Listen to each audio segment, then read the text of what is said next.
Good evening. It's 5:30 p.m. on Wednesday, March 4th, 2026. I'll call to order this regular meeting of the Cuyahoga Falls City School District Board of Education.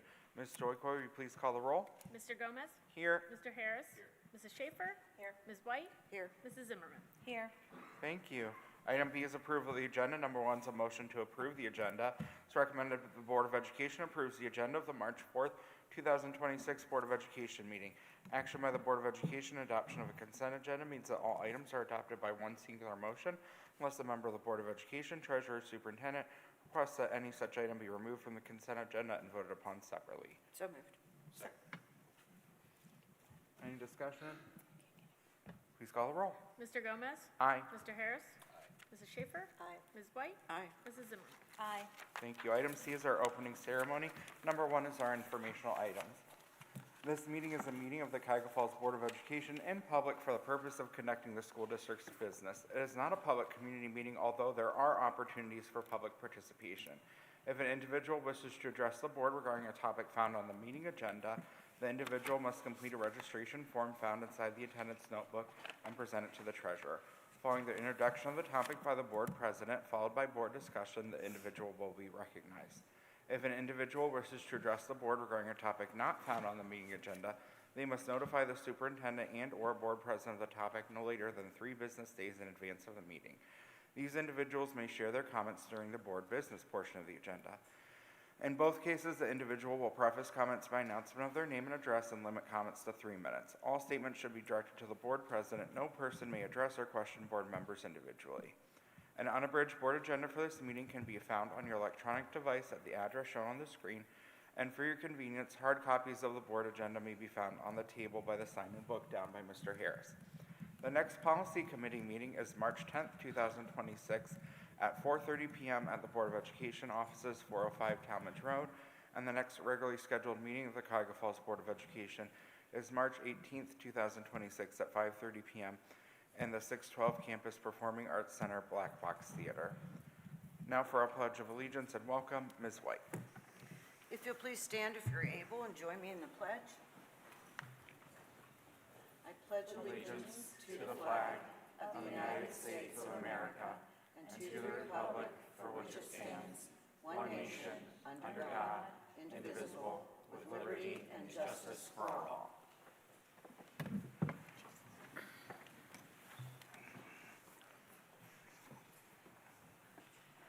Welcome.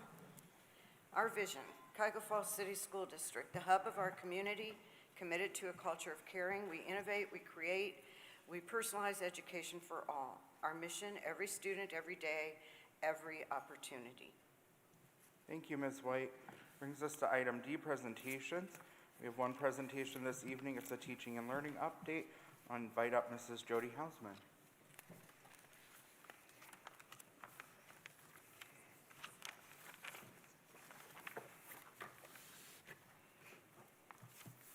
Thank you, President Gomez, Vice President Schaefer.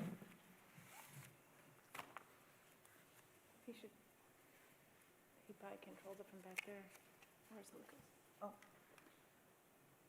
Working?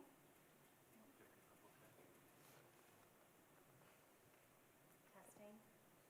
I think so. Board of Education, Dr. Salvatore, Mrs. Stoyquay, and the community, thank you for having me here today.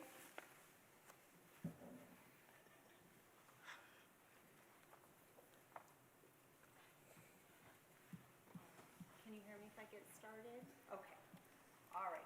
So we're doing a teacher learning update focusing on middle school teaming as well as teacher clarity work. And so this is our 3rd year of teacher clarity work. So we go to the next slide. Thank you. These are our objectives through the strategic plan. So one is improving student learning outcomes through RTI and the MTSS process. The second one is about empowering our students for post-secondary and professional success through a variety of ways of supporting our learners, mathematical problem solving, teamwork, literacy, resulting in students being employed, enlisted, or enrolled. And then the last one is our Black Tigers will experience a strong sense of belonging where every individual feels connected to our school community, specifically that they are contributing to their own growth and the growth of others. And so those are the three objectives that we're using to kind of guide our work now that that's been adopted. So the next slide is on our teacher clarity timeline. So we're in year 3, and so just pacing out the next couple years. So the first year was really very basic, standards and understanding Bloom's taxonomy, really diving into what we should be teaching. And then the next year, we introduced the data dashboard, which provides many different types of supports where we can kind of look at student data just about the student. We could look at it more globally across the whole district. Today, we were looking at our attendance rates by the month from last year to this month this year. So our data dashboard continues to grow in what it can provide us. We also talked about student success criteria. Do students know what they should be able to know and be able to do as they learn? And then we introduced MTSS last year and started to really deepen those practices, and then also again this year. You'll see I didn't repeat it or keep things going. It's just please assume that year 1 stays with us, year 2 stays with us. Year 3 is the year we're in. So we're looking at standards pacing, learning how to pace our standards over time. We're learning student engagement techniques. It's working. Thank you so much. Good job. Good job, ladies. Yay. And that is focusing on what our DLT asked us to do last year. So we use the council of our teacher leaders and administrators on that. Teacher efficacy is something that we introduced this year, and you'll learn a little bit about that. Readiness assessments is something we did that is a state-level assessment, but it's more formative. I'll share some data on that. Our early warning system, which is part of MTSS, but it's specific to catching kids early before they fail. And we're also starting peer-to-peer observations where our teachers are going into other teachers' classrooms and observing each other teach. So it's pretty cool. So next year, you'll see that we'll continue with pacing and mapping. We're going to introduce retrieval practices, common assessments, and teaming. And then year 5, we'll go into visible learning, scope and sequence, formative and summative assessments, and then teaming expansion. So that's kind of like give you an idea of teacher clarity work. All right, at our DLT, we always have our strategic plan there to guide us that the district has put. We want all our students to be employed, enlisted, and enrolled. And the 3 major overarching goals is a culture of caring, facilitating our financial future, and steering to student achievement. We try to keep that up front and center. These are our norms that we use, and everyone does an amazing job. We feel norms are really important when we're learning and doing professional learning, and so we use that. And then we also do, on the next slide, is Hello Huddle. We bring everybody together, we do a full circle, and why we do that is to focus on ourselves as educators and how can we share either happiness moments or other things that are mental wellness pieces that we can learn and share that with our teachers and share it with our students. And so this one was about an article on practical optimism and what that looks like, and so we talked and read about that a little bit. Then we're going to go into a little bit about what we've been focusing with teacher clarity. So this is a phrase from our objective, continuously improve student learning outcomes. So this next slide is about grace, and it's hard to read, but basically there's so much data on our children that we have to figure out how can we use that data effectively.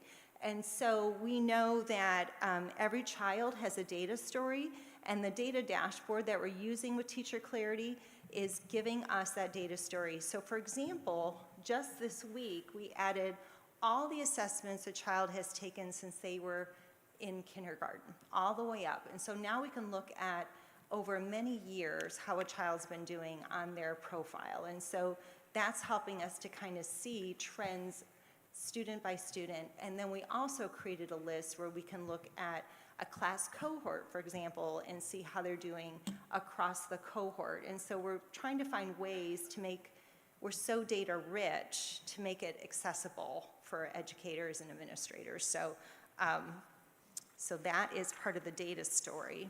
Will we include data that isn't student-specific in that? We do Like our have, SEL screener is not we do tied to have, specific students in any way, so would we tie that into what we're looking at? we talked about that today, that we wanted to add panorama data because that is in our MTSS spreadsheets, but we want to kind of bring it into the data dashboard as well. Okay. So we just had the conversation Okay. today with Ms. Geschke, who is our guru, who helps us with this. So on the next slide, we look at that there's different types of data. And so looking at grades, this is the data that teachers are using every day. Then there's maybe something like an Iowa assessment, right? It's nationally normed. And then you have state tests where you're looking at achievement. Too often we talk about the Ohio State test very often. Of course, it's very important. It's a public information document, but we're trying to show educators that there's other data points that kind of tells that data story and how can we use that data. And so we do that at our data meetings, our MTSS meetings, and at the DLT. This was, so here's a point of data that we looked at, and you might have seen this earlier in the year, but this was showing us that we're growing in our achievement on specific standards.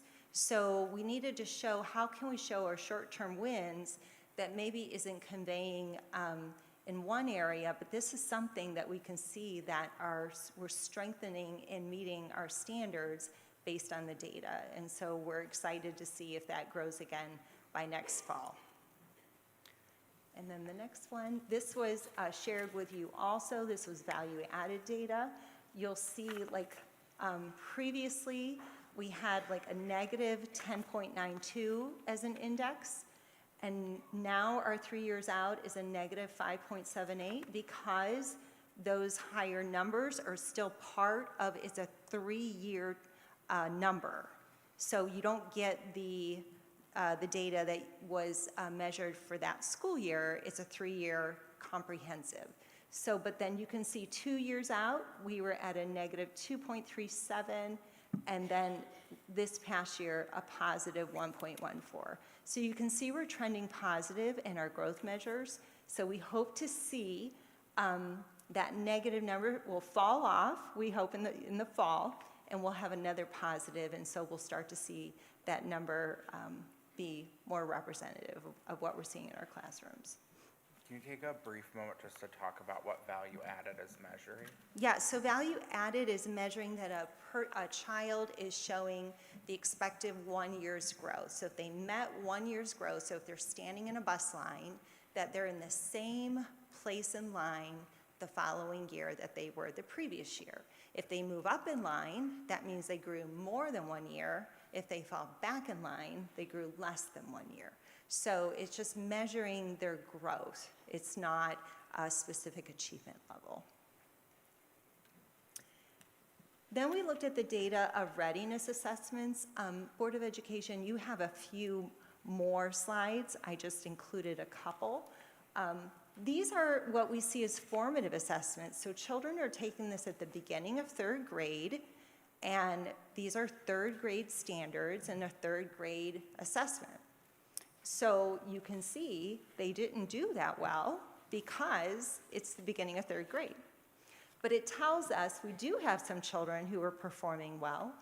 And then in the middle of the year, we took it again, and you can see our growth from the beginning of the year. So this is more of a formative assessment, because many times you hear about the OST being like a summative, is at the end of the year, what are we going to do with that data?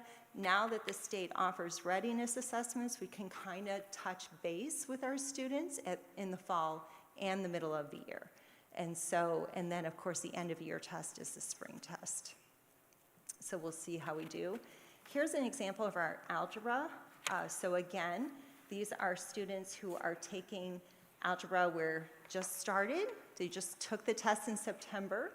Okay, And then you can see by mid-year our growth. So then we hope to see even more growth by the spring.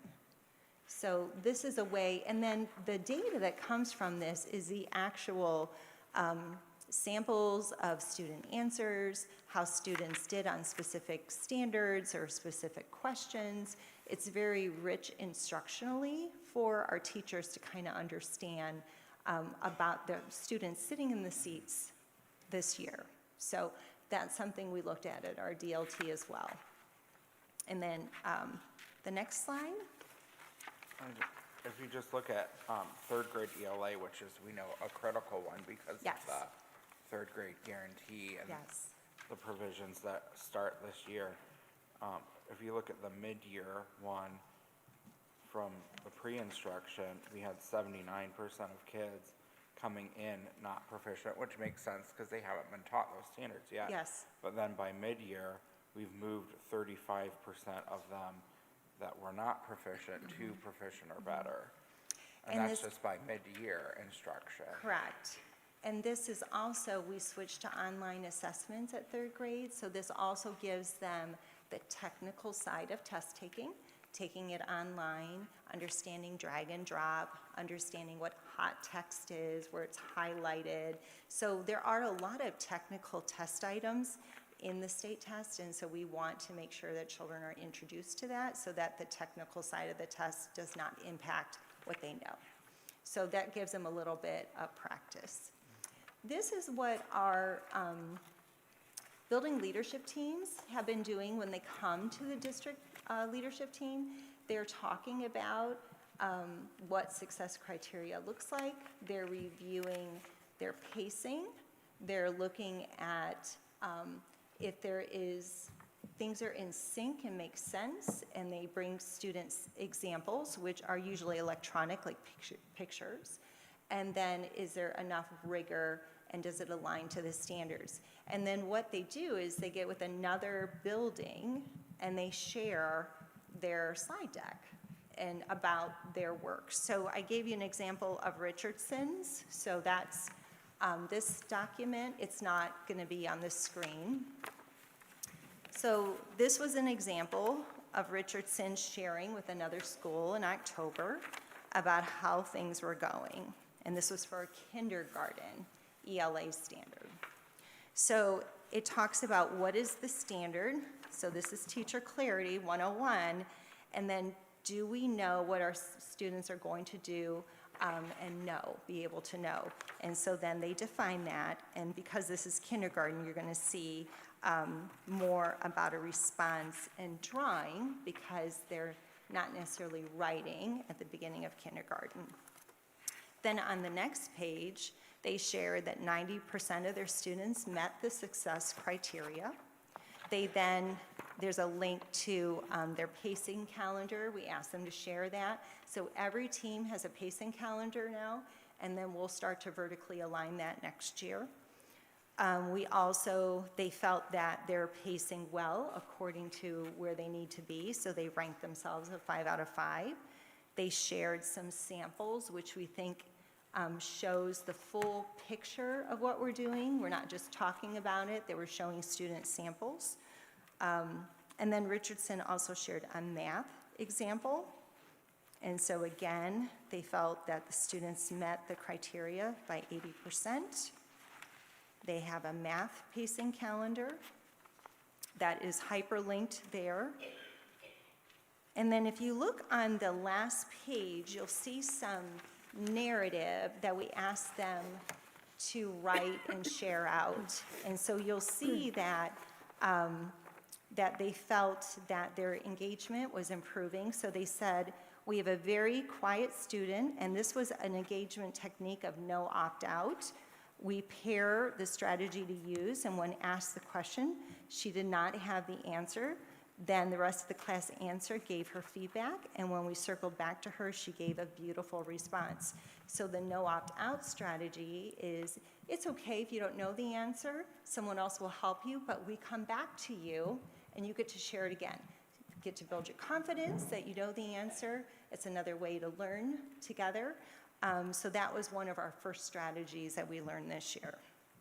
If you look on the intentional use of the strategy, I often call on students who may be off task or struggling to stay engaged. I found this helps bring them back into the conversation. When a student doesn't know how to respond or isn't sure of the answer, they know they can call on a peer for support, and that will circle back to them. The approach allows them to hear correct information, build confidence, and still have the opportunity to share knowledge with their class. So that is, and then they do a rating of how often they're using the engagement strategy. So that's a sample when the team sit down together and talk about teacher clarity. It kind of is an outline, and they prepare this before they come. So, okay. Back to the presentation, the next slide. Here's another example of, these are algebra teachers. So they ranked themselves a little bit differently. So overall, they felt that they were on track with their pacing. I recently attended this TBT. It was pretty amazing from last year to this year how they are pacing their standards together. Now they're pacing their assessments together. They're even collaborating about their assessments, and we are having totally different conversations than last year. But had we not prepared them and taught the standards, gave them time to dive into it, the conversations wouldn't be where they are today. So sometimes you go slow to go fast. Then the next one is, this was feedback. So this was, the high school was paired with Preston, and so they shared out their feedback from their presentations. And so you'll see alignment assessment items, vertical alignment with strategy, student engagement, particularly across grade levels. And then the next one, this was Price in the middle school. They shared that, again, that they saw a totally vertical ELA standard was aligned across grade levels. They also talked about that both schools feel a large amount of buy-in. This is key to teacher clarity work, because if we don't have buy-in, then it doesn't stick in culture. And so I'm really pleased that there has been buy-in about that. And also that they also talk about buy-in. Then the next one was Richardson and DeWitt. And they wrote a little bit more. They said the student work samples closely align with the standards. So part of the work samples is like a test to see, is the sample and the product aligning with the standard? Because if it's out of alignment, then that means we're not really covering what needs to occur for that course or that year. So that is on there. And then they also talked about their engagement strategy. This was the no opt-out, and they felt there was 80% of teachers in both buildings using it regularly. And we've done about 4 or 5 strategies this year, so this is just an example for you. And then lastly was Lincoln and Silver Lake. I really like this one. At the bottom, they said, understanding the depth of the standard and aligning it to instruction and assessments, and that our English learner students are benefiting from hearing new vocabulary when using it in their responses. So every building could kind of have their own response, their own experience, which is great, but you can tell we're all talking and learning the same things. So you build kind of a commitment in the culture. So then the next slide tells us into our next area, high expectations to guide them toward a clear and purposeful future. So this goes into teacher efficacy. This is a high impact strategy, and this is where we're sharing at the district leadership team the power of teachers believing that they impact student learning outcomes, and that the more that teachers feel a sense of excellence in what they do, doing the peer-to-peer observations, learning from one another, strengthening their skill set, and knowing that that impacts learning, that in itself increases student achievement. So I will not play the video for you, but there's a 2-minute video that I would encourage you, I'll send it to you electronically, of what it is and what it isn't. It isn't about celebrating certain things that we do in the classroom. It's really about being, that we're analyzing ourselves as practitioners, that we're comfortable being collegial and not just congenial, right? That we care about each other, we like each other as people, but we really start to have those professional conversations as well. And so I think we're starting to move into that realm. Preston at their BLT shared their peer-to-peer observations going into their classrooms. DeWitt has done some of those, and then our literacy coaches have been doing that through the year with second and third grade classrooms. So that's a big change that we're starting, and not everyone's doing it. I do believe that it's okay for us to be on a continuum, and that some are going to be comfortable or leading us. Others might be, just dipping their toe in it, but eventually we all get there. Okay. So then the next, if we go into rigor, you can go to the next one. This is an example of the challenge in teacher clarity work, because every stakeholder defines things differently. So here's an example defining rigor. So parents might think about it as a volume of homework or the difficulty of earning an A. A teacher might see it as the cognitive workload. How hard are they cognitively working? Are they analyzing and applying a higher level of Bloom's taxonomy? Administrators will see it as, is there an alignment to the state standards? Are they ensuring the curriculum is challenging? Are they seeing measurable growth? So part of teacher clarity among all of us is to say, do we agree on the definitions of what we're talking about? So we also work on that this year. And so here is what I think one of the better images that define academic rigor. So productive struggle, where we accept, and I'll share with you a little bit about how we teach children to be comfortable with productive struggle. Higher order thinking, that we are always looking at Bloom's taxonomy. Can we take it to the next level, to a higher level of performance for our students? High expectations is one of the #1 ways to increase student achievement, is that we just expect a lot from our students. Autonomy, that we get our children comfortable with feeling that they can learn independently, and we don't have to be with them by their side to learn the next step in the process. So how do we help them feel that comfort of support and some independence? And then, of course, classroom culture, right? That you can feel it in a classroom when you know there's high expectations and there's deep learning occurring.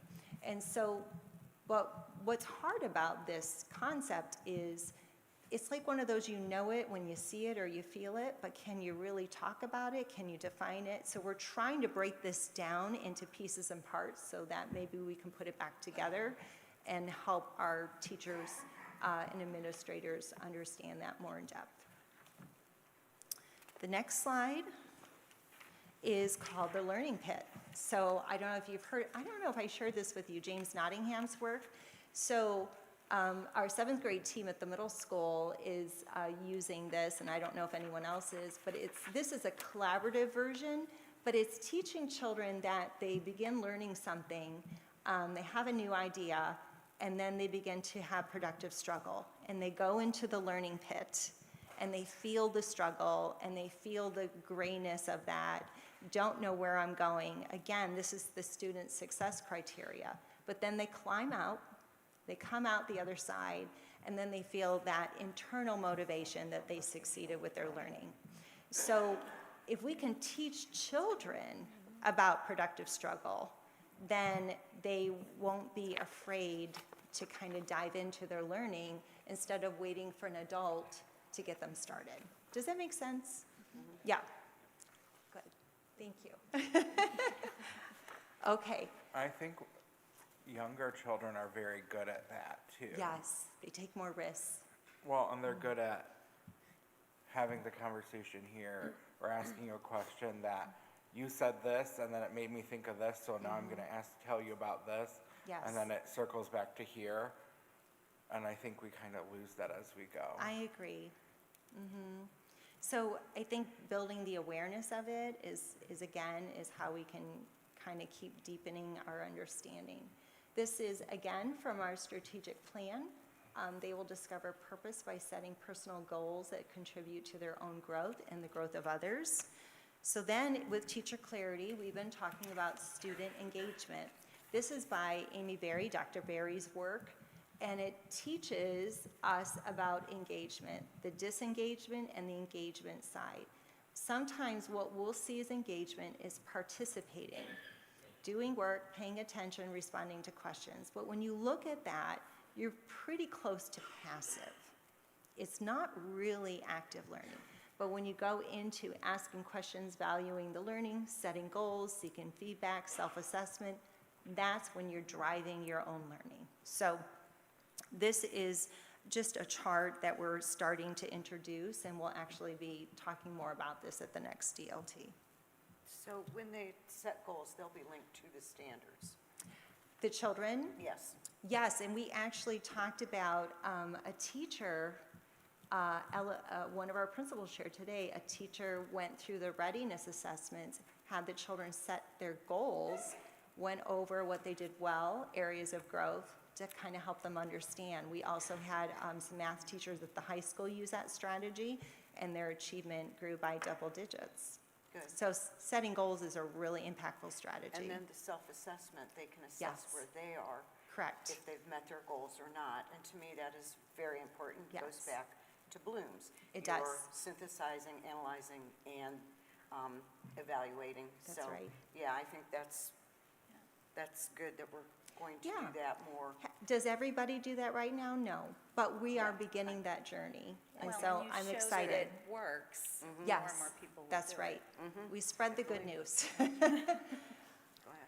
The next one is just, when we introduce a strategy, we share what it is, we provide a lesson plan, we show, because the building leadership team goes back and teaches. So I teach, we teach at the district leadership team, and then they go back to the building and teach. Because we only have 2 or 3 professional learning days in a year, I don't have a vehicle to go and teach at every building level. So I have to rely on our teacher leaders and our administrators to kind of bring that information back and bring it alive to others.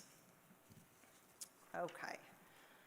The next one is STAR. This one really is popular at the elementary school. It was not necessarily a fit for the high school. Some of the middle school teachers are using it, but it was teaching our students how to physically engage in learning, how to show up, how to, sit tall. When someone else is talking, another student is talking, you're looking at the student. You're not just looking when the teacher talks, right? Just some of it's just those soft skills that we want children to have, showing that they're ready to learn, learning how to speak their turn, how to, just be a good citizen within the classroom. The next one is no apologies. This is where sometimes in the hopes of helping our students understand, like, oh gosh, this is really going to be challenging. We're going to do this lesson on fractions. I'm really sorry. This is just so hard, but I know you can do it. But we're setting them up by apologizing already for the challenge. And we want to switch the language that challenges are good. It's exciting. Get ready for this. This is going to be amazing. Hang in there. You might fall in the learning pit. We're going to get you out, right? And even administrators do it. We're at the staff meeting. I am so sorry, Mrs. Hausman told me I had to share this at the staff meeting. We'll get through it. Everybody have another donut, right? So even listen to them laugh. They're like, oh, that really happens. Really hit a nerve there. But that no apologies is a mindset as an educator. We think we're kind of just doing the right thing, but it might be putting the wrong mindset into our students. So that's a strategy. And that also goes to the teachers. So if you're Correct. teaching something, like I did in middle school, 7th grade, I was trying to teach them what a thesis statement was. Well, they'd never known. Yes. I got frustrated. Yes. Because I couldn't get them there. But I had to rethink how I taught That's and right. reach them, and they got it. So, yeah, but that We're was in your own hard. learning pit. That's what I mean. The teachers can learn too. Yes. Different ways to Yes. approach and go. And from that we there. get comfortable learning together, which is so important. The next one is, this is our most recent one, keep thinking questions. So it's very common when children are learning to ask their teacher, did I get this right? Or maybe ask, a family member, loved one at home, did I get it right? And so instead of stopping the learning and say, oh, yep, you got it, they shut down. Okay, I'm gonna just wait, right? You could ask a thinking question. Keep them learning while they're doing that independent learning time. And so that keep thinking question, again, is going back to rigor. Questioning is one of the easiest ways to differentiate and personalize learning. It is so effective, right? That's why the Socratic seminar has been around for thousands of years, because it works. And Wit and Wisdom does a Socratic seminar. Our teachers love it, the kids love it. But this is, again, most teachers' research will tell us, I would say the same for me, we stick to about 3 to 5 strategies that we know really well and we feel comfortable using in our classroom. So for us to try new things is pretty disruptive. And so we have to figure out how to help root these things in culture. So it comes back and it comes back and it comes back. I don't pick the flavor of the month. Maybe they get bored sometimes, but I want it to stick. Then the next one is about high expectations. I love this term. Are the students social loafing? Meaning, are they in a team or they're working with a partner and someone or a couple people are working really hard, they're doing the answers, and then maybe a couple people are like, I'm just gonna kind of hang out here quietly, right? They're not really engaged. And so how can we change that? Because what happens as station teaching or cooperative learning is really not all children are learning. They look busy, but that doesn't mean they're always learning to the depth that we need them to. So we're teaching teachers about, if they're observing passive actions, how are they going to engage their learners? This might even happen in people's workplace, right? Yeah. You might have a term to take back to work.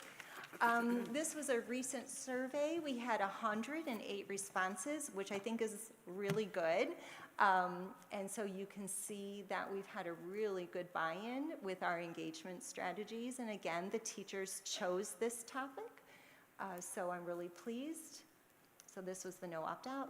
Do now is when a child comes in the classroom, they get started doing something right away. There's some type of learning that will occur right when they walk in. So the STARS strategy, which I shared with you, and again, we knew that this wasn't a high school one, and the no apologies is really, really getting a strong response, which is great. And then this is interesting because I wish I would have asked this question at the beginning of the year, because the reason why we focused on it is we felt there wasn't enough engagement. But I was really pleased to see that they see that growing more. So that is teacher clarity in a nutshell. Any thoughts or questions before I go on to teaming?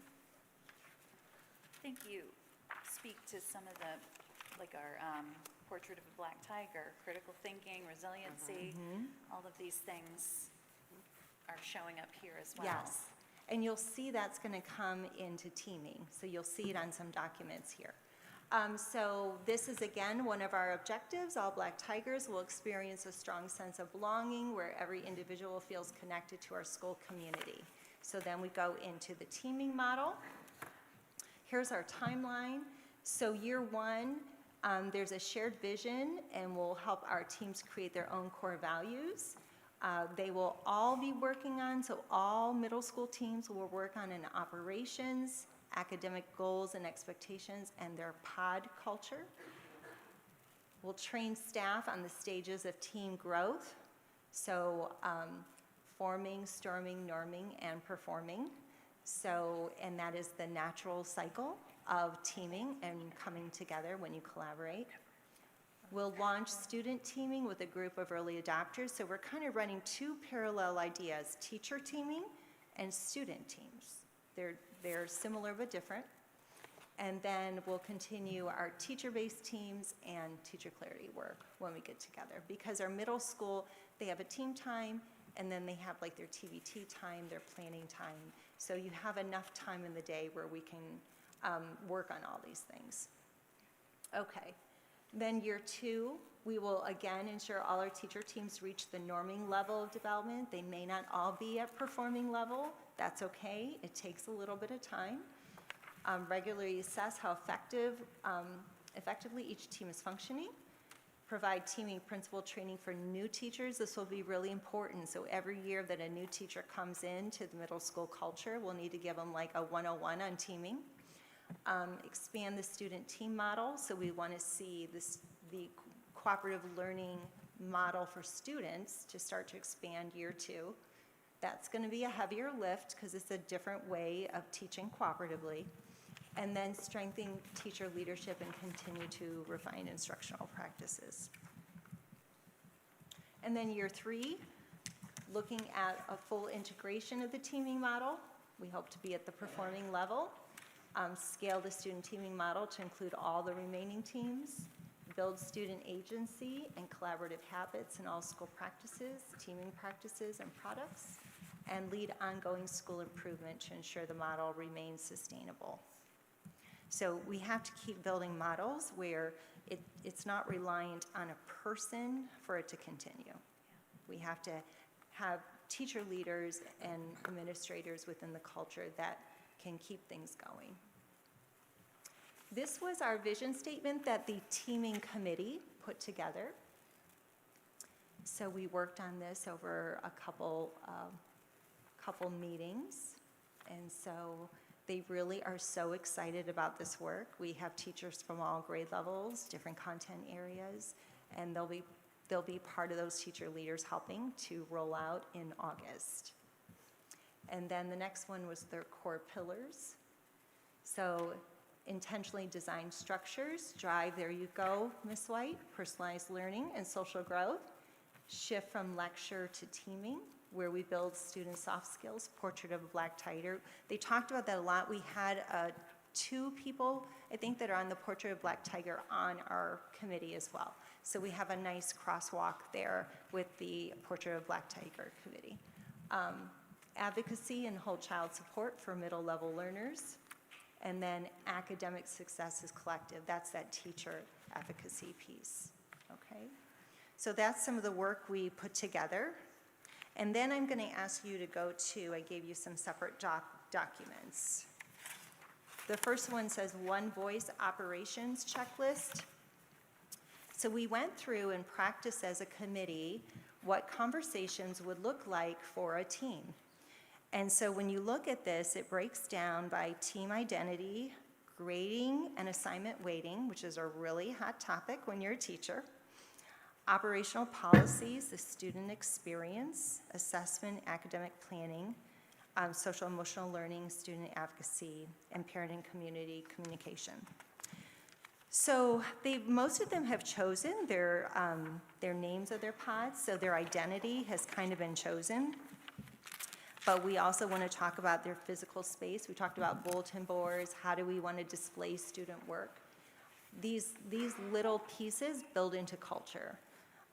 Grading and assignment weighting, you see that there's a different approach per grade level.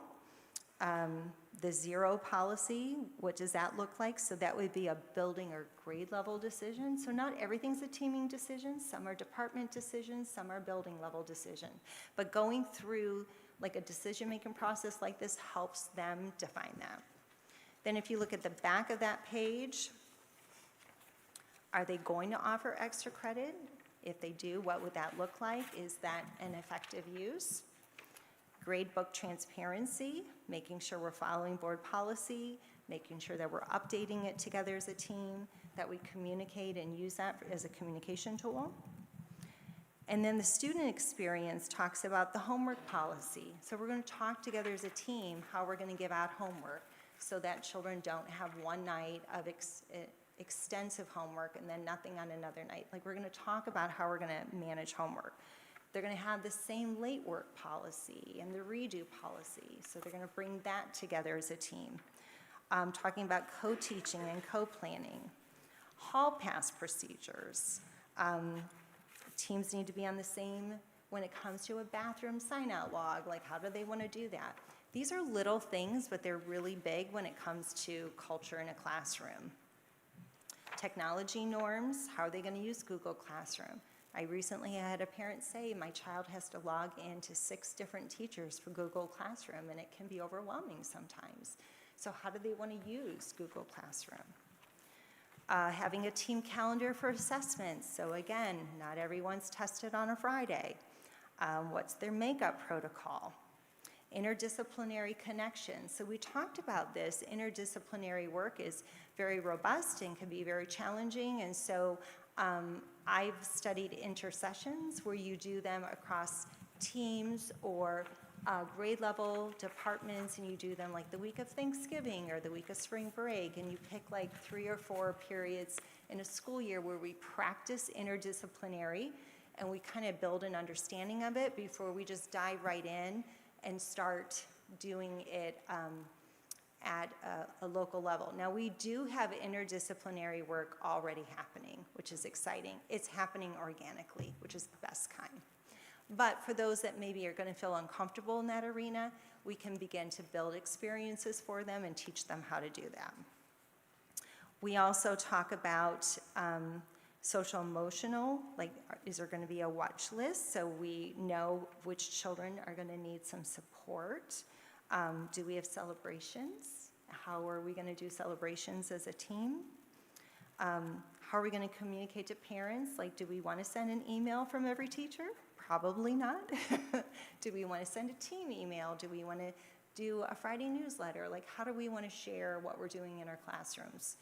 This is a lot of conversation for teachers who typically have autonomy in their classroom. It's like parallel play, right? I'm going to go in my classroom, you're going to go in your classroom, we're going to do our thing. But teaming means you're going to come together and make these decisions holistically. Then the next one, and I won't go through all of these, is an academic commitment checklist. So do we ensure that our lessons target the exemplary column of the OST rubric, right? Are we using positive asset-based language? Do we use protocols that ensure every student, not just the hand raisers, engage in learning? Do we share learning intentions? Do we all communicate success criteria in the classrooms? Do we agree on academic vocabulary that goes across content area? So now we're getting into a lot of detail when it comes to teaching and learning. But again, these are the conversations you should be having on a team. So too often we stop at the operations, which this is hard, but the academic one, this gets much harder. So we'll keep building. But again, the committee really support this. They've felt so far it's been a positive experience. They appreciate that they're kind of practicing before we take it to the teachers in August. And then the last one is just about motivating students, building a culture of celebration, that intrinsic motivation, fun ways that maybe we can engage children with awards and things that don't cost a lot of money, don't take a lot of time, but hopefully are fun for kids. So that's the last one on that. And then the next slide is, this is the last slide. This is about student teaming. So what I've been researching and reading is, and you might even have this in a workplace, where you're on different teams and you might switch based on topic or based on the day. But there is some research that if you keep a team together for a whole quarter or a semester, the children are learning how to develop their roles. They're learning how to not do the social loafing, because after a while, you're going to see the same person again. They're developing friendships, right? How to work together. So part of the student teaming model is to take what we're doing as adults and transfer it to the student level. That's why this part of it is definitely going to be much more challenging, but we do student teaming, it's just, there would be a little bit more intentionality in how we set it up, teach students their roles, what does their role do on the team, and then how do they rely on each other, rely on other teams, and then the teacher is not the keeper of all knowledge. They start to share it among themselves. So that's kind of a quick overview of kind of where we are with teaming, where we plan to go, and then we'll push this out in August we'll start working with all the teachers on it. So it's just planning right now. So, I had two questions. One Sure. is, I like what we're doing with teaming, but one is like this 3-year plan. Is there any way that we could be more ramped up with it? Because 3 years is a middle schooler's entire Yes. time. So if we're saying that we can't get this model to where we want it to be, then we're gonna have kids go through their whole middle school cycle. I feel confident it won't be, and this is why. When we rolled out Wit and Wisdom, remember we did a first followers model, and then many teachers said, I really want to try this Wit and Wisdom. Then they started earlier than they were even projected to begin. And so most of our teachers were using Wit and Wisdom long before they had to.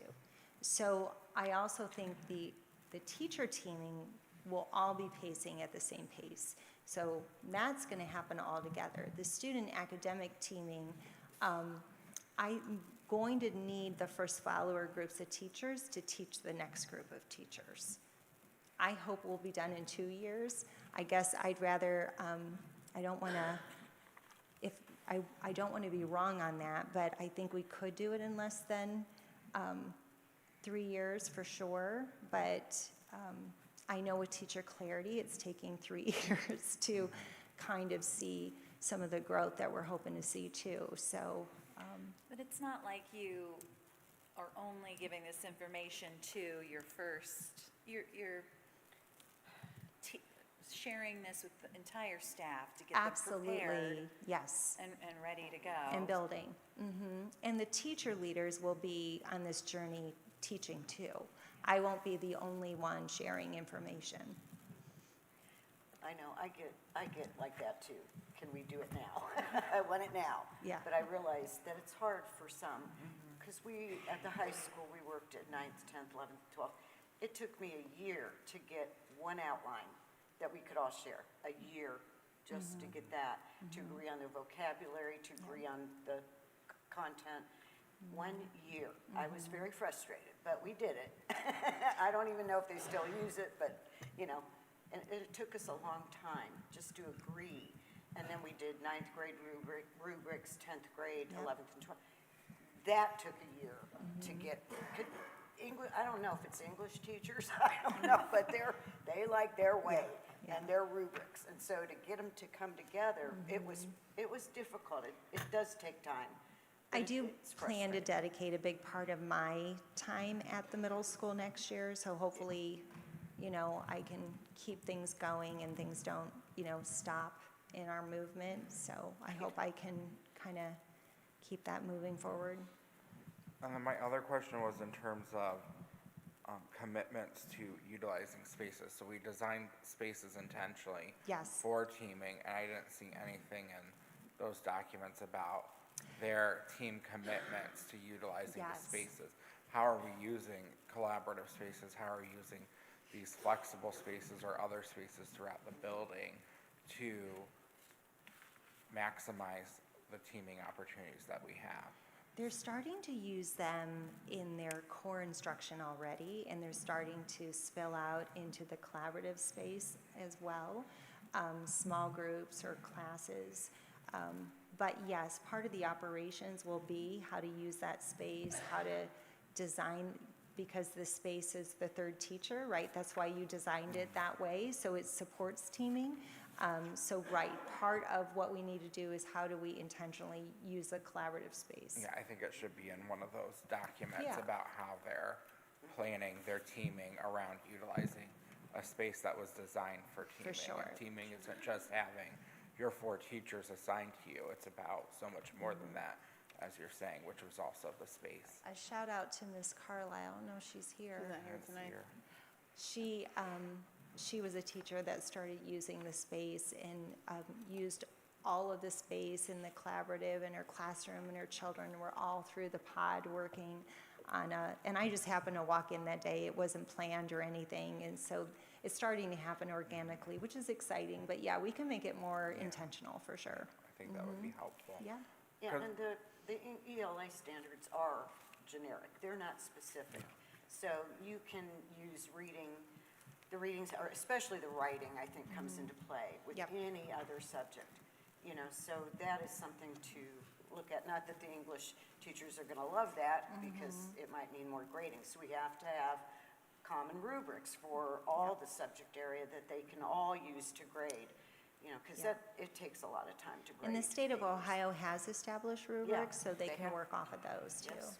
Well, because I think ultimately, the goal of this could be that science and writing, language arts are co-teaching Yes. part of the day. I mean, when we went and visited North Ridgeville, that's what they talked to us about doing. And we toured their building, they're like, we're using this space because we realize that I can teach them my writing standard while she teaches their science standard, and then have them write a paper, and we've covered both They standards. are starting to do that. So the people on our committee are already beginning those examples, and that's why they're there. So, they'll be able to share their examples and what's working, so. 'Cause that's, And yeah. that's the goal. Yeah, I it's also think exciting. the common themes will come into play more as well, when you have some common themes. Yes. So they can do those units as well, Yep. so. Yeah. It's good. Thank you for your time tonight. I appreciate it. Thank you. Yep. Thank you.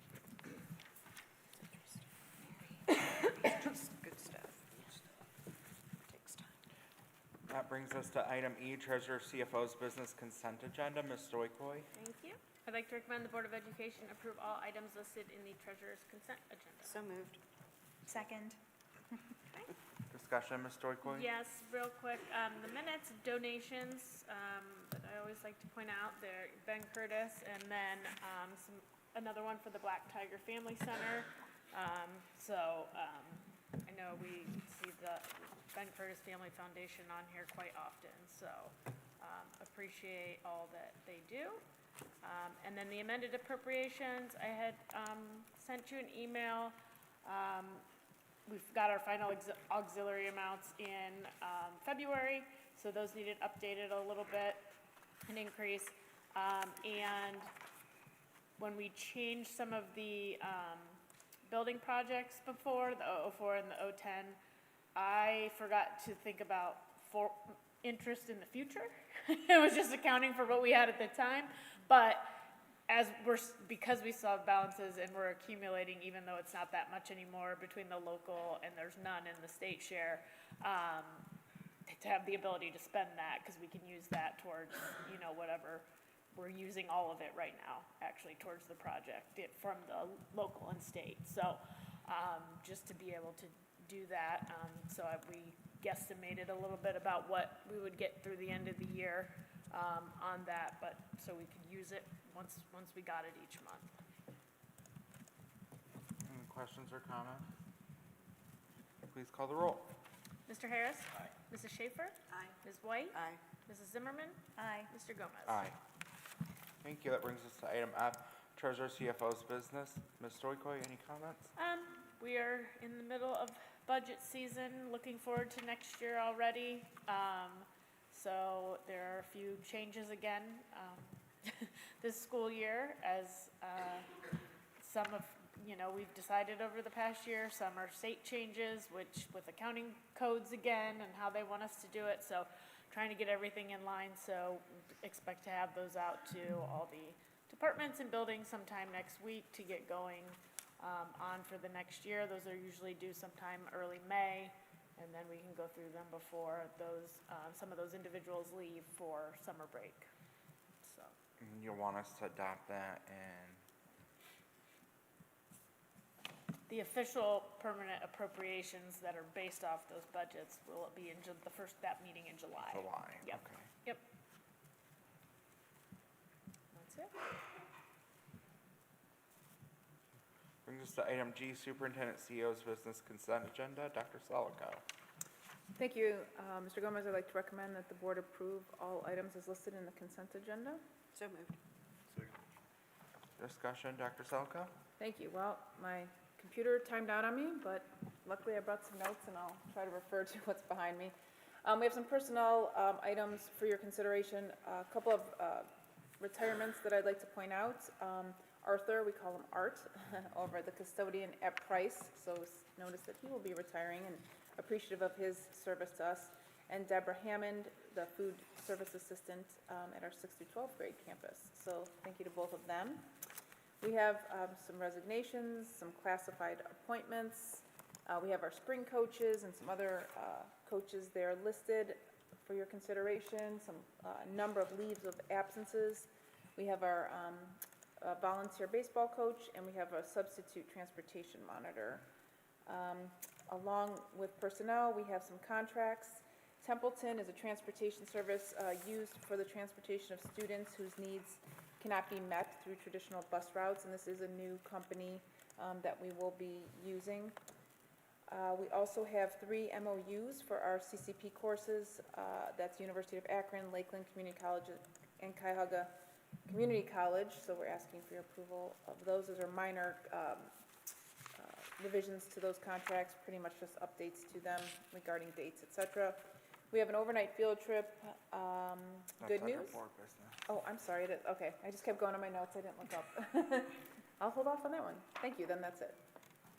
Thank you. Questions or comments from the board? I think Mrs. Zeman, she answered my many questions about the Templeton Transportation Service Agreement. It's hard to find transportation bus drivers, as we know, and it's hard to find private transportation providers as well.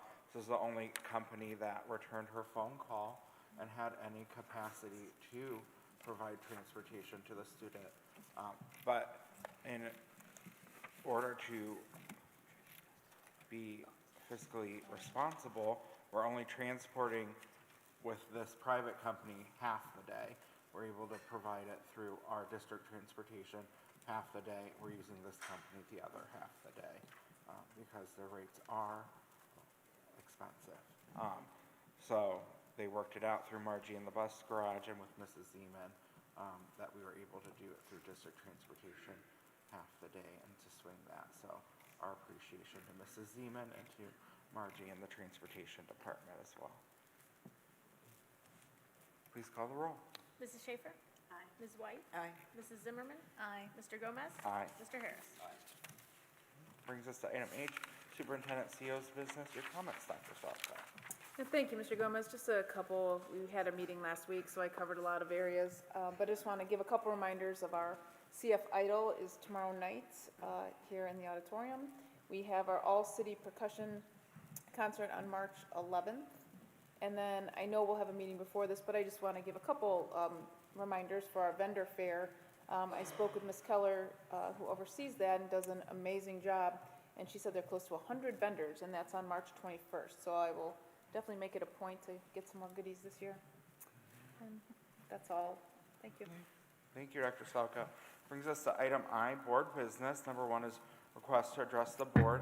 We have 7 people signed up to address the board tonight, and we're grateful for all of you for doing so. I'm going to call people up in the order they're listed on the agenda. Oh, you can't see it.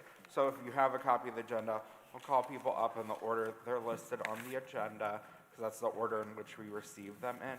You have 3 minutes to speak. You don't have to state your address because we do have it on file. If it's part of your speech and it's going to mess you up to not state your address, just go ahead and do it. I'm not trying to mess anybody up by any means. There will be a timer on the board. It makes the audible noise when your 3 minutes are up. It's our tradition that we don't cut you off at 3 minutes if you're mid-sentence or anything. That's not what we do here. We ask that you'd finish your thought. If you go on for some time after the 3 minutes, at that point, I will interject and just ask you to complete your thought. And with that, I will call up the first person to the microphone, and the first speaker tonight is Kyle Wentz.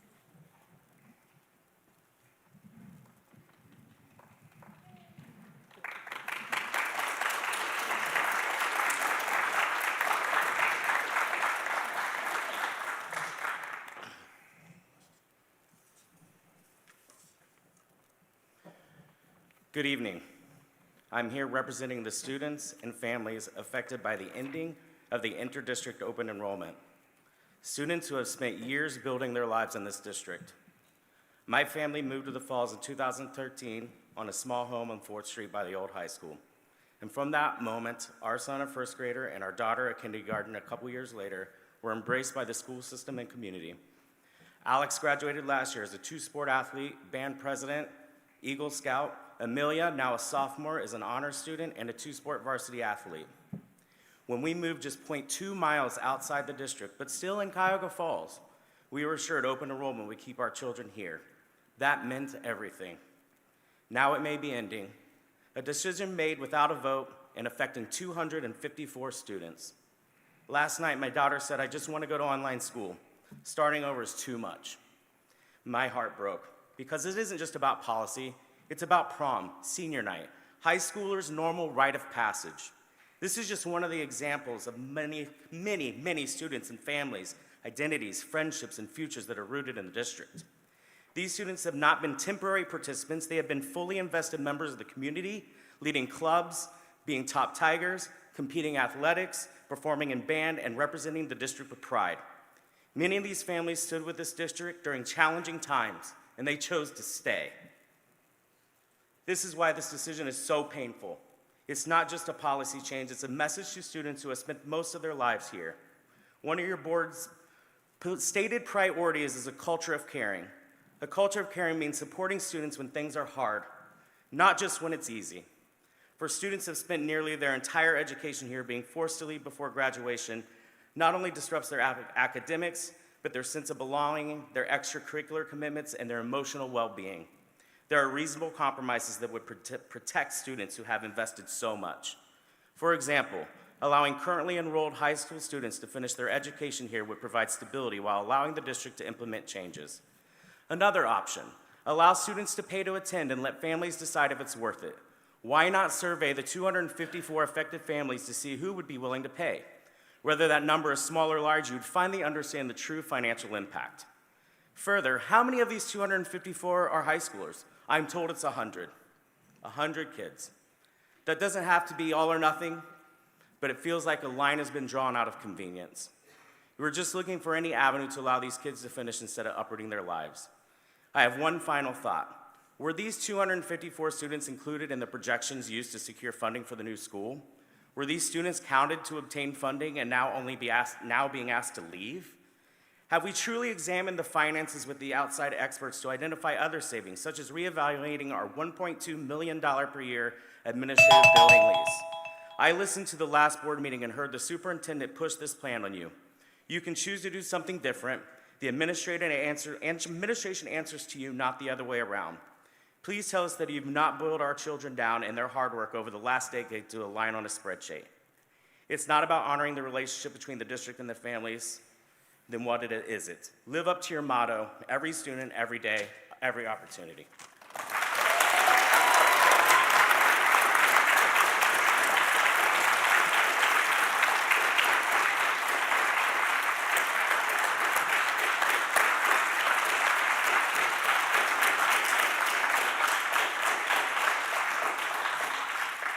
Thank you for sharing. Our next speaker is Ava Myers.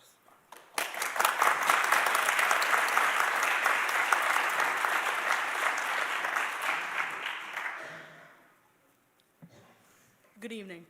My name is Ava Myers, and I'm a junior here at CFHS. Every student, every day, every opportunity. These words are known as the Cuyahoga Falls School District's mission.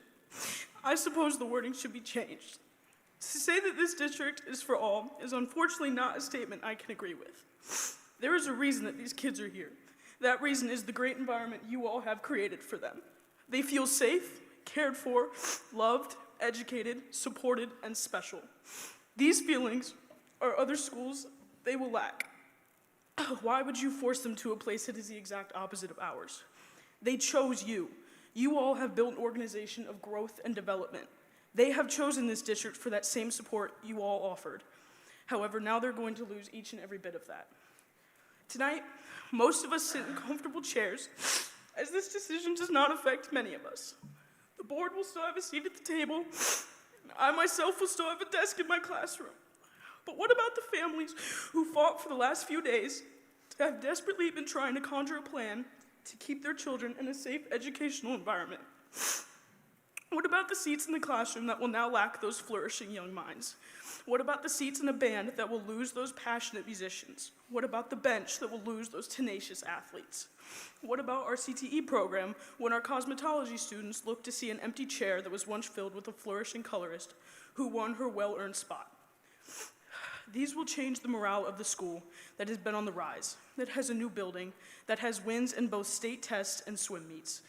These are students that have sat with us in our kindergarten circles, have taken our stages with us, and have helped raise our state report card. They deserve to finish as a Black Tiger. I recognize finances have changed, and I recognize that this is a lesson in how important it is to vote and support our schools. But I ask that this lesson is not taken at the expense of our students. These kids deserve to finish. They deserve everything you have allotted to them. Why is it fair that they no longer get to have their friends, their teachers, and their personal choice of education? Due to a few number crunches, our students and community are paying the prices with their accomplishments and proficiency. That is unfair and not at all what the Black Tiger family stands for. Our students should not be at risk for consequences to actions they did not commit. I hope you all entered this beautiful auditorium this evening with an open mind, because this very stage will soon be filled with some of the school's best performers who may be taking their last bow as a Black Tiger. This is a decision you all have the opportunity to make. There is still time. Save these kids, save this district, and save these halls. Money will come. Memories will not. Cuyahoga Falls is about more than money. It's about creating a great tomorrow and educating the figures of the future. Please let what I've said sit with you tonight and allow you all to see how horrible this situation is in another light. Thank you for your time.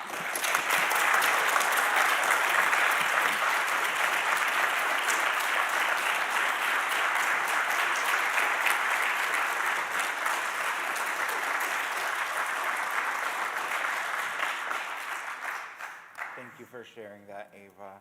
Our next speaker is Dexter Sunderland.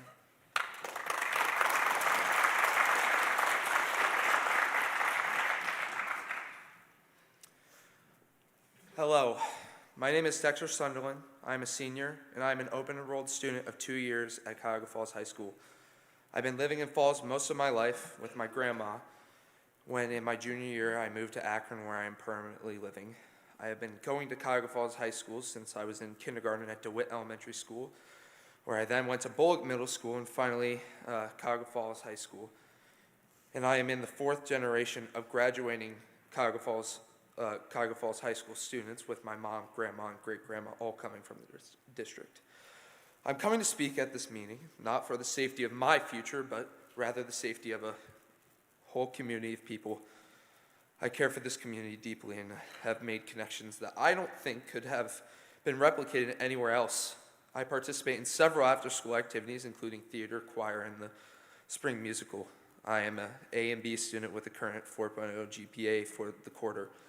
In the time I participated in extracurricular activities and time in class, I have seen many incredible people make contributions to the school, with a large portion of those people being open enrolled. The inter-district open enrollment program, in my personal experience, has done nothing but benefit myself and many others in the community of Cuyahoga Falls by giving the opportunities and resources the district has to offer to exceptional students in the surrounding districts. While I may be somewhat uneducated on the severity of the issues at hand regarding funding, I do have a deep understanding of the abilities that each open enrolled student has, as I have personally experienced it. I also know that removing a large portion of the students who participate in the extracurriculars the school provides would be extremely detrimental to all of the school's programs. I would like to propose a possible solution to mend the issues at hand. I propose that we instate a tuition fee for those who are open enrolled. This would allow us to remediate the issues of money by giving each student a larger role in contributing to the school's funds. This would also give higher priority to students who truly make an impact on the school. However, I understand the difficulty of such a situation and understand how difficult it can be to make a compromise such as this. All that I ask of the people here, that you all take into consideration my thoughts on the matter at hand. Thank you very much for your time.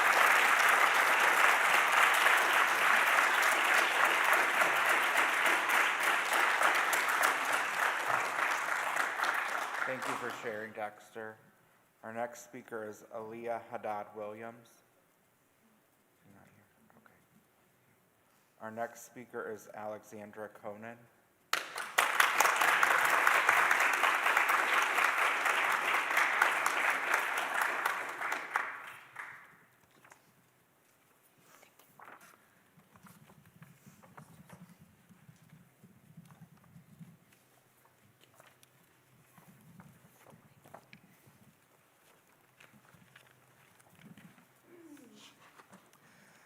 I first want to say how thankful I am for every single memory I've made with every single person who's open enrolled since I moved here in 7th grade.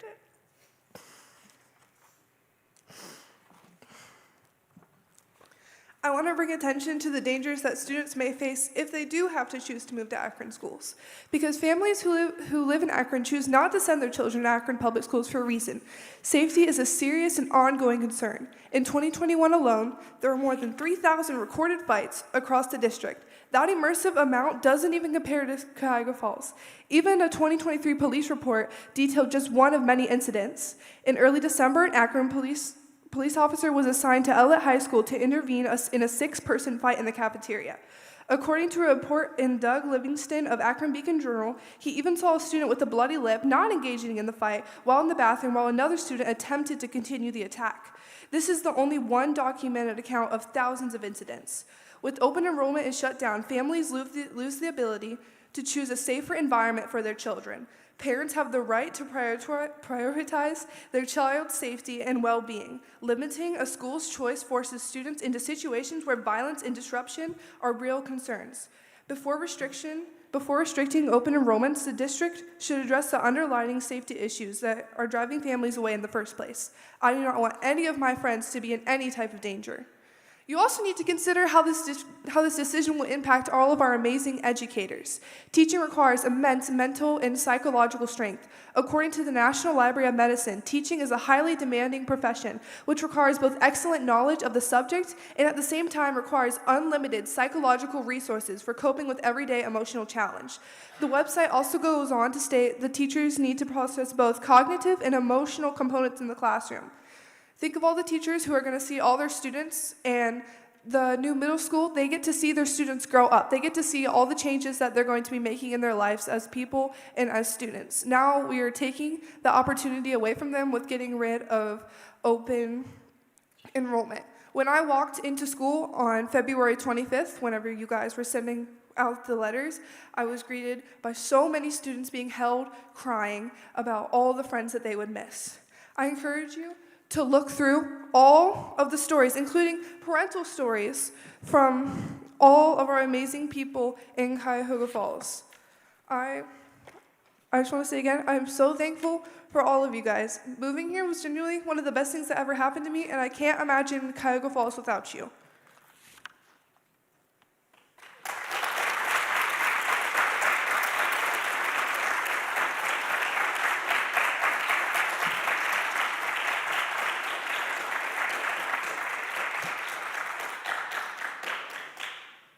Thank you for sharing, Alexandra, and I can guarantee you we will all look through what you shared.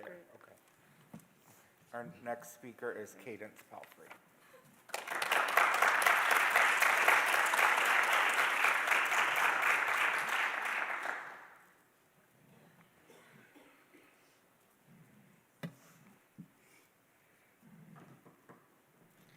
Good evening. I would like to thank you all for allowing me to speak today.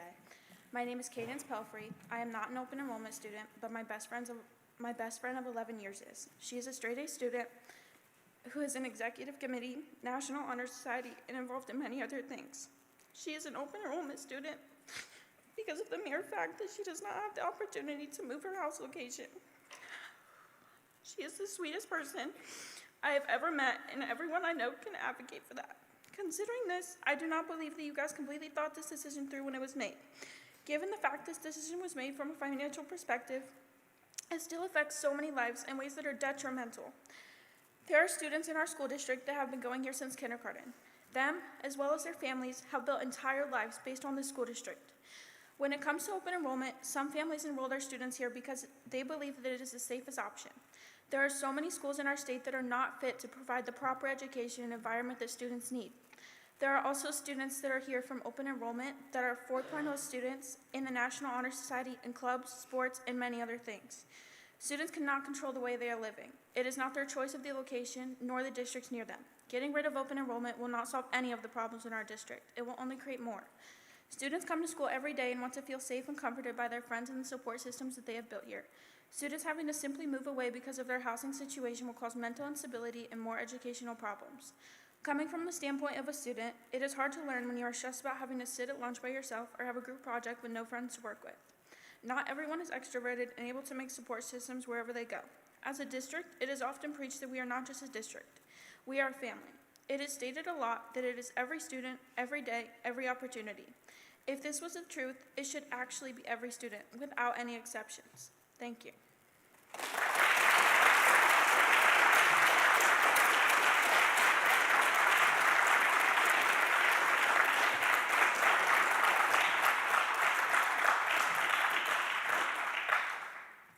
Thank you for sharing that, Cadence. Our next speaker is Bailey Sparks.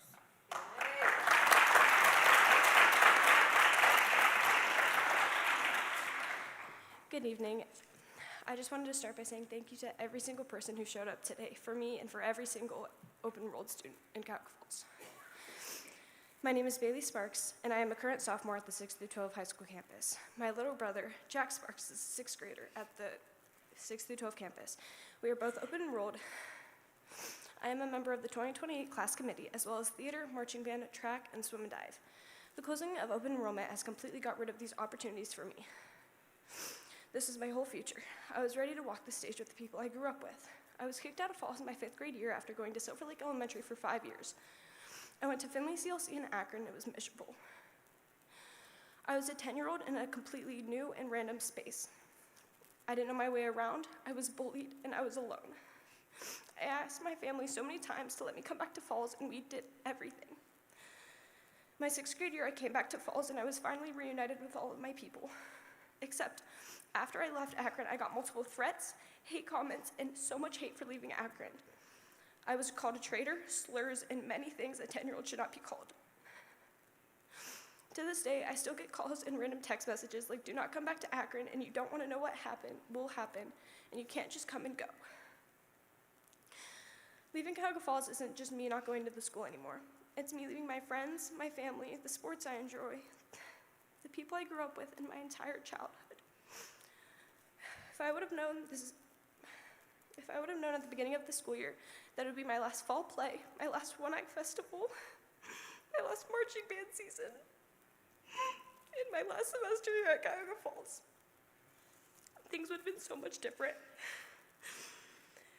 Cuyahoga Falls is my home. If I was dropped somewhere random in Akron, I would not know where to go. But now that I'm in Cuyahoga Falls, I would know. When someone asks me, hey, where are you from? What school do you go to? I have never said Akron. I have always said Cuyahoga Falls. These kids and families have put thousands into the city. This $500 jacket I'm wearing, I will not be able to wear next year. All of these people today know there isn't anything we can do, but there's no way that we can just sit here and be quiet. And I just have a question, why do you think that the enrollment kids come to Falls? I wish, same as everybody else in this room, things could go so much differently. Thank you so much for letting me speak. Thank you for your time.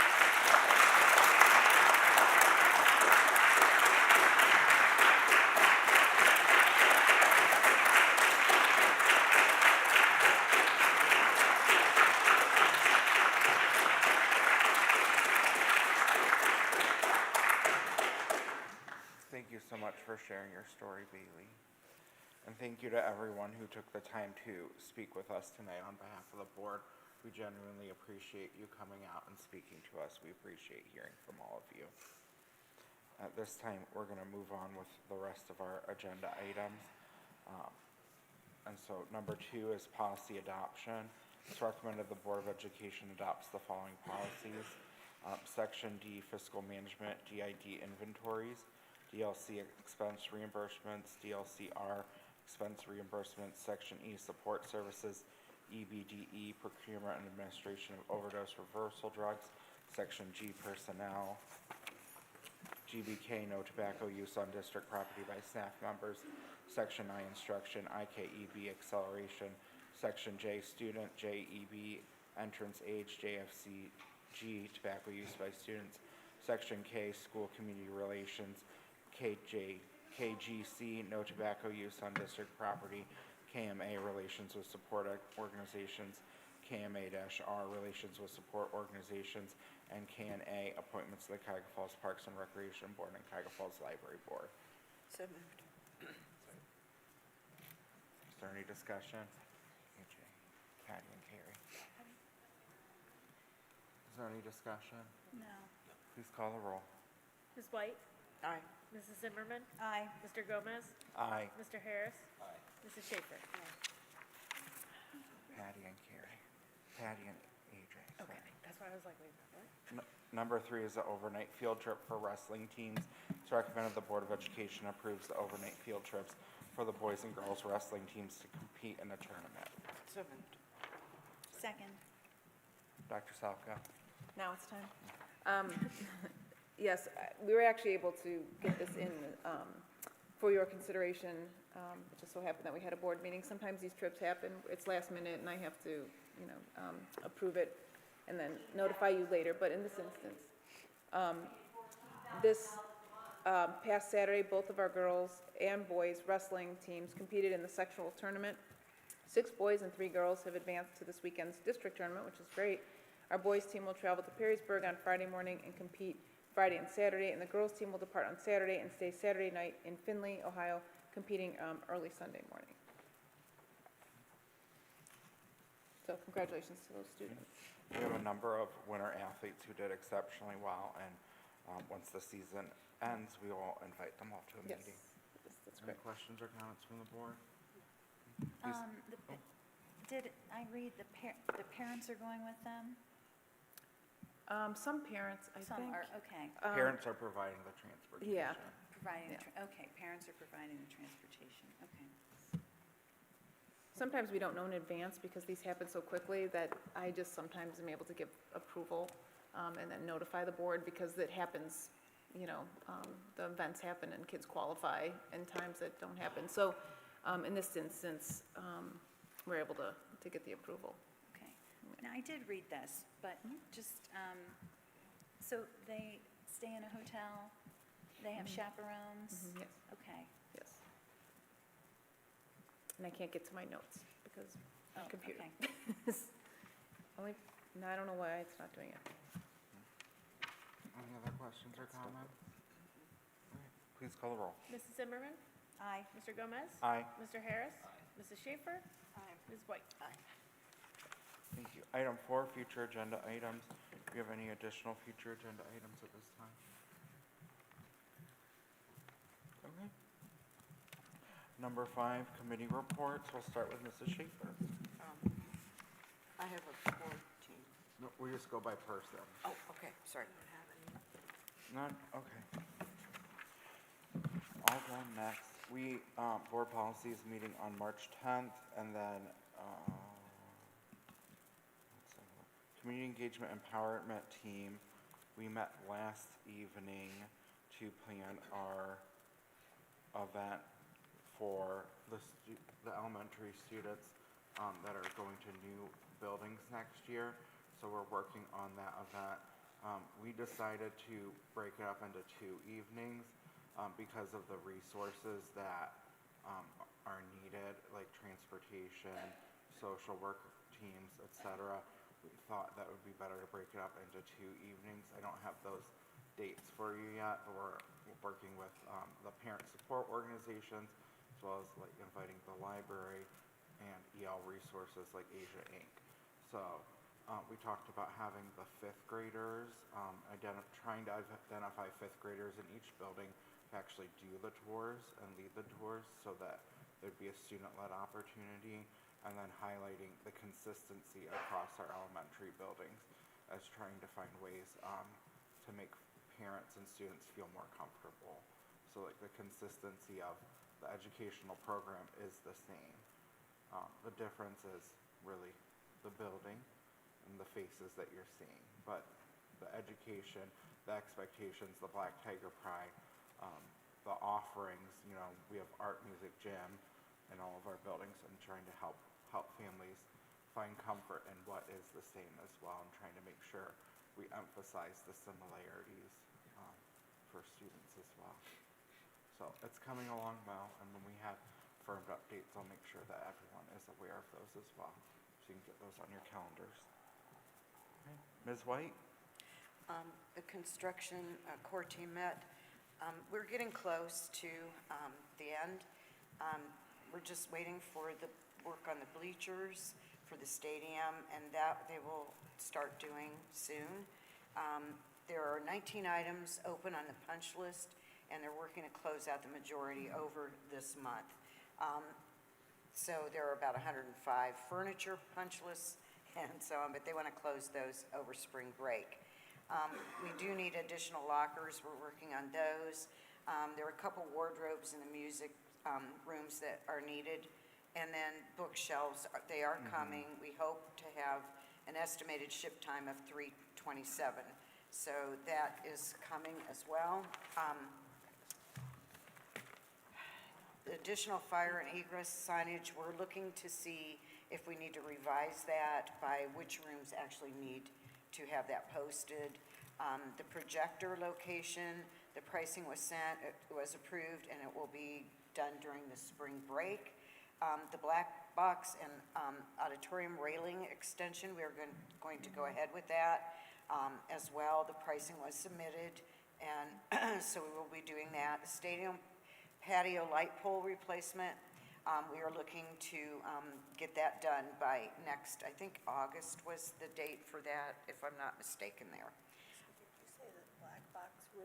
Yeah, The so railings. the railings on up there, so if you look, Oh, it's not black box. both of them. Both. The black box Oh, and this have the similar situation where just that safety, I talked to you about this before, Right. that it is really low. It's low. Up there, and if you stand up, though it's up, it's code, it meets code requirements, I I would, didn't realize in the black box. yeah, Black black box box is is the same actually thing, it's just not lower. as high, Yeah, but, it yeah, is. yeah, So both, right. yes. Okay, and then the Bolick abatement and demo, the gas shut-off date is 3/9, electric shut-off 3/13, water shut-off not yet. The fiber line will be cut back to the street, and the Class Rock Hammond will move March, Yes. April. So they are going to move that into a specific location. The abatement started on January 19th.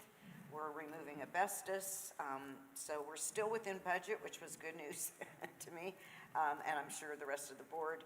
And this demolition of Bolick will start on 3/16, so we're a little bit ahead. Now, the bricks will start piling up on the week of the 16th, so for anybody that wants the bricks from Bolick can get those. They'll be placed outside of our fencing, our driveways, so people can get there. Let's see, I think that was really about everything that I had, so, pretty much. And did we move the Mrs. Greathouse's bench before the demo begins? I believe so, I haven't seen it. Can you check on that? Yes, I can. I was looking for Mr. Bugatti, but I don't, oh. Ryan, you're gonna check on that? I saw him give me the Okay. sign. Next time I just see- looked at Bolick. Next time I see Mrs. Yeah. Alio, she'll ask me. Yeah, I just looked closely at it. I only saw a couple old benches there. I don't think it's that. So I'm guessing it was removed. Well, it's We'll in check. very I know, good she's shape, retired. so. Yeah, these were not nice ones that I saw. No, this one was in good Yeah. shape, so, I'm sorry, no. I was just saying, Ms. Yeah. Elio Yeah. and Ms. Schloss are both my Yeah. past teammates, and they're Yes. both retiring. As was Mrs. Greathouse. Yeah. No? Do you have anything from any other committees, Mrs.? No, I do not. Mrs. Zimmerman, any committee updates? Nope, haven't met. Mr. Harris, anything? Yeah, just a couple legislative things here, a few pieces of newly introduced legislation. House Bill 711, which would change the minimum teacher salary schedule. I'll go over this other one here in a second, House Bill 715. And then they also introduced House Joint Resolution 7, which would amend the state constitution to get rid of property taxes. So a couple other things I'm following here is House Bill 25, which would support our students in foster care. It's a bipartisan bill that would provide resources and guidance for Ohio students in the foster care system. House Bill 523, I think I mentioned this one before. It's the Future Educator Support Act, which would provide financial support. It's optional for districts for their student teachers. And then House Bill 415 and Senate Bill 73, which is the Crown Act. I think this one has been around for a little here. It's the bipartisan bill that would ban discrimination against natural protective hairstyles in Ohio schools. And then that House Bill 715, they have it labeled here as a voucher bill that gives us hope. House Bill 715 is a common sense new bill that would provide Ohio parents information they need to make an informed decision about where to send their kids to school. Among other improvements, the bill would require the Ohio Department of Education workforce to create a system that lets Ohioans compare the performance of voucher students in chartered non-public school with the performance of similar students enrolled in nearby schools. So, Is that one that Rep Manning is? I'm not exactly sure here. I have it. Yes. Yeah, It is okay. Rep Manning. So that has a good chance of passing. Yes. But yeah, that's all I have. Okay, thank you, Mr. Harris. That brings us to number 6, comments. Mrs. Zimmerman, you are up first. All right, well, I do want to thank our students and parents who have come here tonight to speak to us and share your thoughts and your feelings, and also by email. It's really important. I'm very proud of our students for speaking up and for having the courage to speak to your elected officials. And you have every right to be sad and angry. I'm sad and angry too.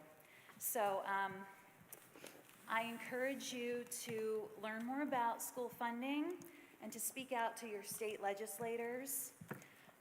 The state of Ohio could prioritize supporting local school districts with funding, and they choose not to, year after year, putting us in situations where we have to make decisions that we really would rather not. And it's not at all a reflection on how we value our open enrolled students at all. So again, we needed to hear what you had to say, and I thank you for that. I'm up next. I just wanted to report out on Friday last, I attended the Ohio School Board Association Special Education Law Workshop. It was very informative and interesting, and in particular, they talked a lot about 504 compliance with new mandates, as well as behavior improvement plans, which I find very interesting. So I really enjoyed that workshop. And then on Saturday, I went down to Columbus for my state committee, the Black Caucus, and we talked about the work we're going to be doing this year, as well as got a legislative update from Nicole Piscatani with OSBA. And a lot of the work we're going to be doing in our committee is going to be with the Diversity Equity Committee of OSBA, which Mrs. Schaefer is on. So I called her on my way home and said, even when you get on a state committee, we're still going to be meeting together. They're talking about disaggregating data for students that get in trouble to see if there's any disparities, and it's something that OSBA is interested in looking at this year through the DEC and the Black Caucus. So we're going to have joint meetings looking into that this year. And then last Friday, I was also able to go to the middle school family fun night here at the 612 campus. It was a very well put on event by the middle school PTO. They did a great job. They had a very good turnout. And it was nice to have conversations with our families. Mr. Harris, you're up next. I don't have much. Just want to reiterate what Ms. Zimmerman said. Just thank you to everyone who came and spoke this evening. We have been reading all the emails.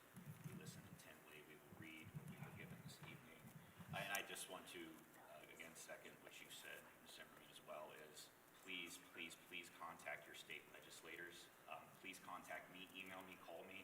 I will give you their contact information because we are being backed into a corner and having to make these decisions when we don't want to do that. So please, please reach out to us. We will put put you in touch with the State House so that you can get in touch with the folks who are pushing this and making us have to make these decisions. Mrs. Schaefer? Thank you. And not to say much more than what they've also said, it's not a Cuyahoga Falls problem, this is a state problem. In speaking with our cohorts on other school boards, they're having these same issues, same problems, and having to be creative and doing things that they don't want to have to do also. It was very emotional listening to everyone speak. I know that was not easy to do. Adults and for students alike, it's very difficult to speak in front of people, and I have to say it's very impressive, and thank you for what you said, and it was very impressive. On a lighter note, though, the Friday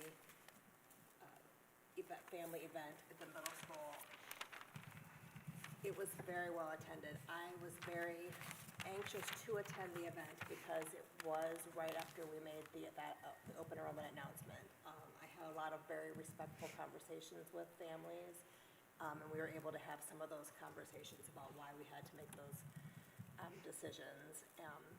But to credit the PTO, it was a very well-run event. It was very well attended. And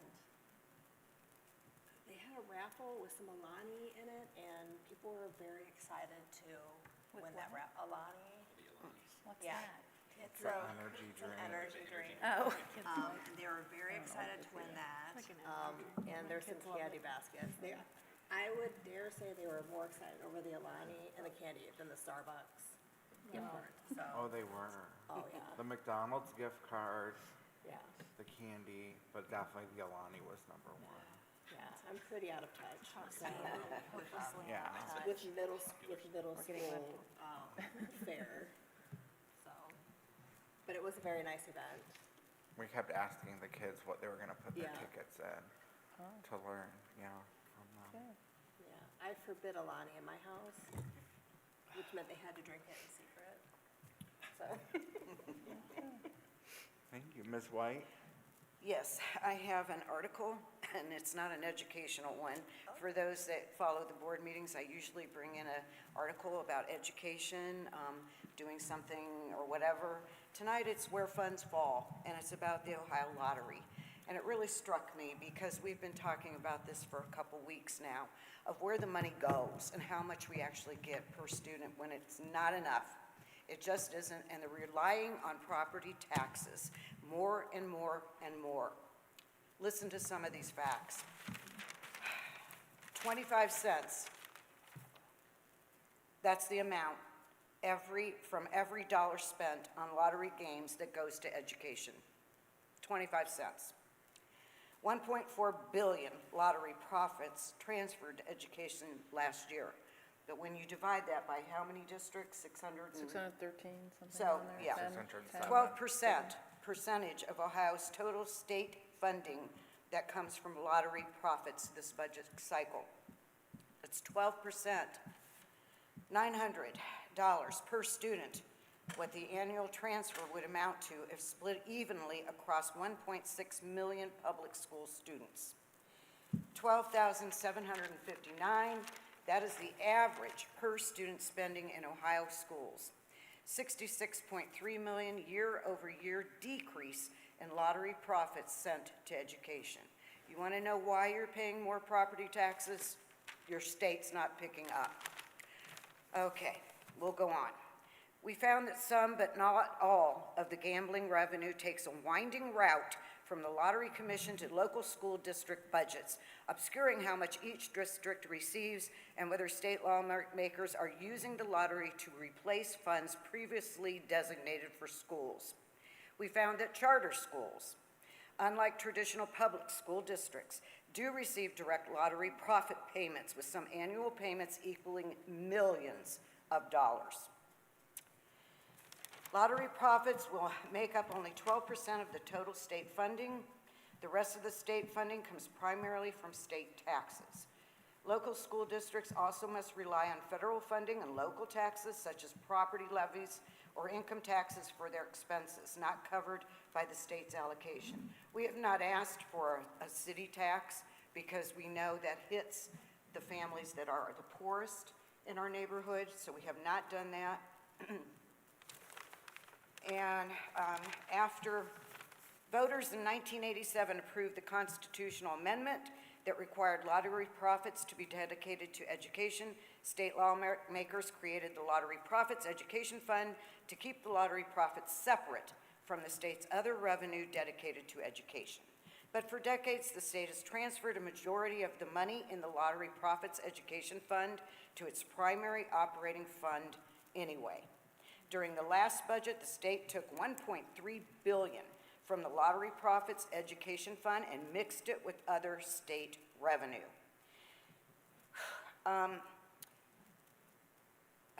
Lottery Profits Education Fund, the online checkbook site shows that the money it disperses, it just doesn't all get there to where it wants. The state also made $193 million worth of direct payments, again, to mostly charter schools. The direct payments are in addition to the funding the charter schools receive through the overall school funding formula. So not only do the charter schools get that lottery money, they also get state funds. So what you're saying, charter schools get their state funding plus the Yes, they do. supplanted by the Yes. casino funding, but public schools, It's a roundabout way. but in public schools, they mix it in and Yep. we don't get any extra money for the lottery funding, even though that's what everybody thinks happens. Yes. So if there were direct funding, which they just give us the money instead of doing it roundabout ways, we would know better how much was being generated by the lottery. With it running through the state budget, we don't really see how much it benefits our districts directly. He and other public education advocates believe direct fundings would prevent state officials from using lottery profits to replace other funding that had been previously designated for education and then using the freed up non-lottery funds for other state priorities. So again, as Ms. Zimmerman pointed out, as I pointed out last week, that's not even talking about vouchers, folks, and how much those cost. So, again, when you go to vote, I'm not going to tell you who to vote for, but please consider voting for those folks that support public education. Because we're hurting, and it isn't just Cuyahoga Falls, it's Norton, it's Talmadge, it's almost every public school in this district. We can do better. Vote. It means something. If we actually got that $900 per student in addition to our state funding, Be a- that would be, Yes. help ease Yes, the it would. property tax burden. Yeah. So you should take that to the state legislative conference if Rep. Romer shows up and try to talk to him about that, because that would actually help, that's Yeah. a way that the state could try to help actually ease our property tax burden, I will prepare for that conversation. so, Exactly. just saying.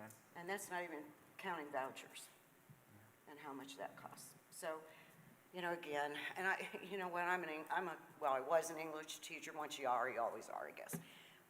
Funding is not my thing. I mean, money is not, but this is irritating.